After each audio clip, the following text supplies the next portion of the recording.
بسم اللہ الرحمن الرحیم۔ السلام علیکم۔ یاسمین ناولز میں ہم آپ کو خوش آمدید کہتے ہیں۔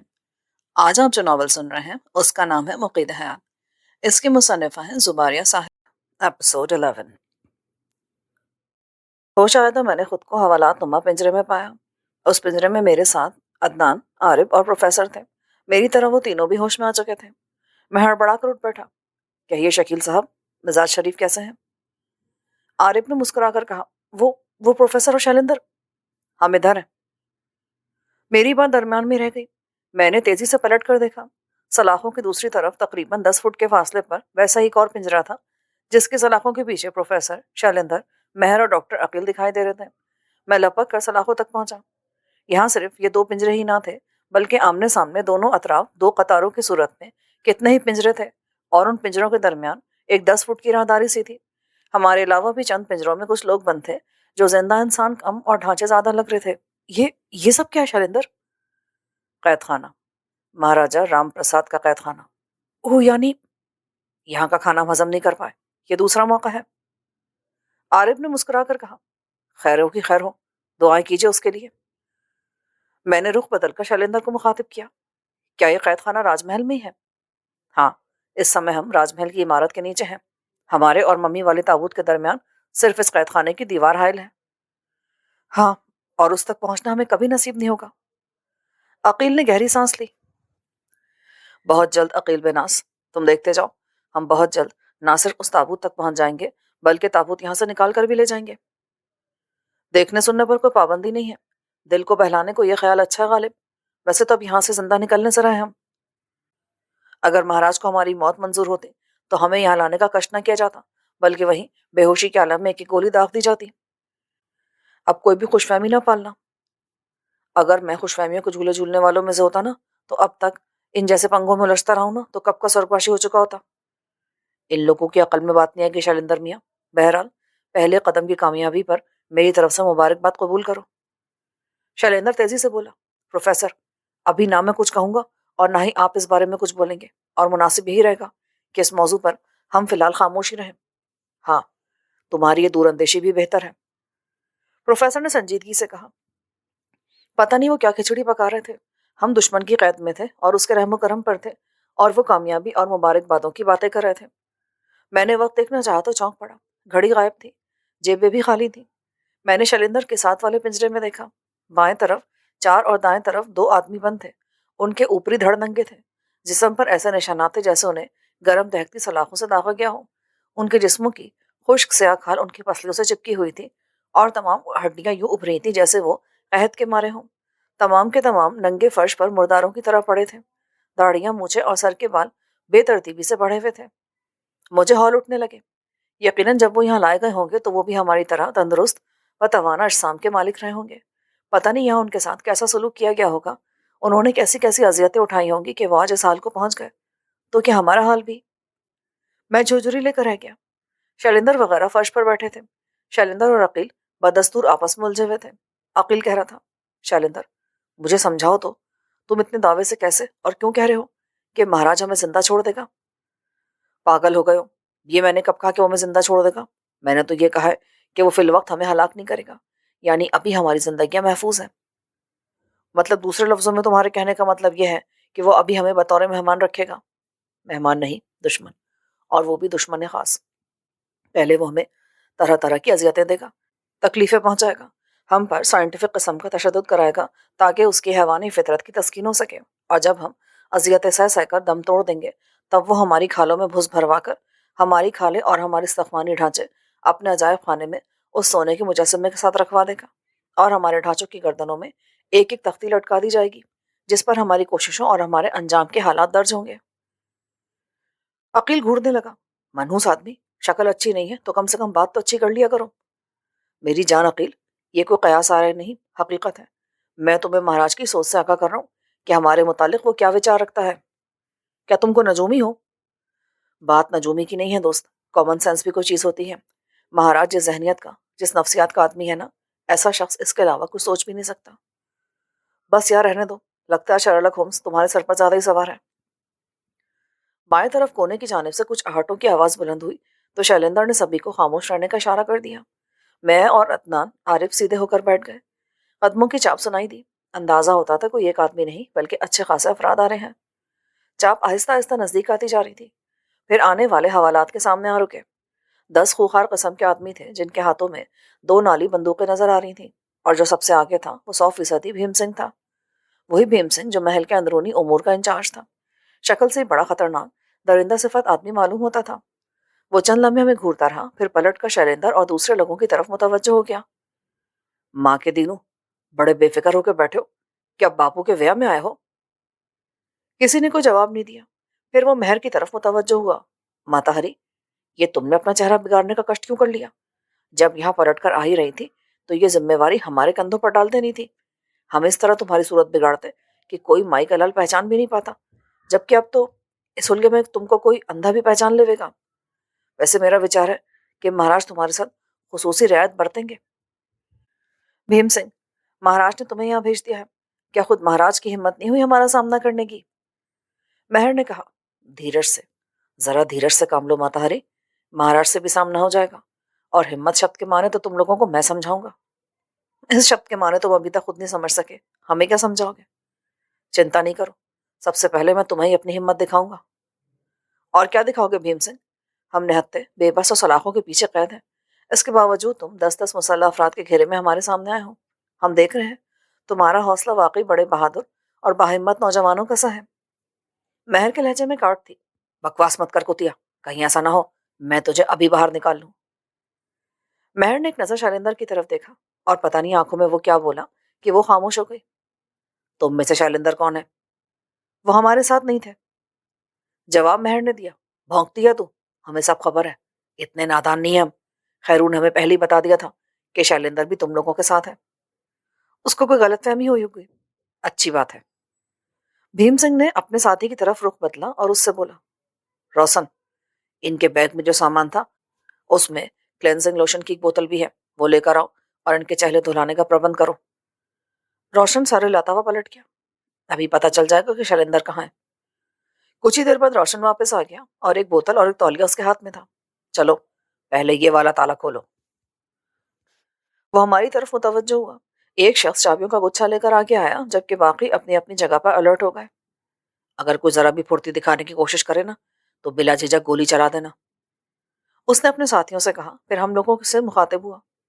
تم لوگوں کے لیے بہتر یہی ہوگا کہ آرام و سکون سے اپنے تھوبڑے صاف کروا لو، ورنہ اپنی زندگیوں کے نقصان کے ذمہ دار تم لوگ خود ہوگے.